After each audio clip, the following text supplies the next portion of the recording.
Hayolimdagi uylar bisyor aslida. Shu bilan birga o'ylar ham ko'p. Ba'zi insonlarning qalbida o'zimizga uy qurdik.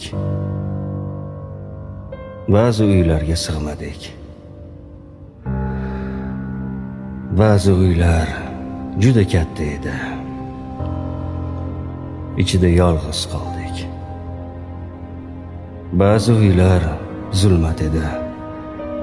Orzularimiz barbod bo'ldi. Ba'zi uylardan chiqdik va aslo qaytmadik.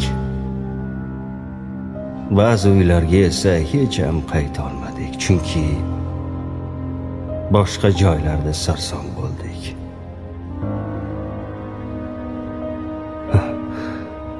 Ba'zi insonlarning ichidagi uylarni ta'mirladik va ba'zan ta'mirlagan uylarimizning eshigidan ham kira olmadik. insonlarning ichidagi ba'zi uylarni yoqib yubordik. Ichida o'zimiz ham bor edik.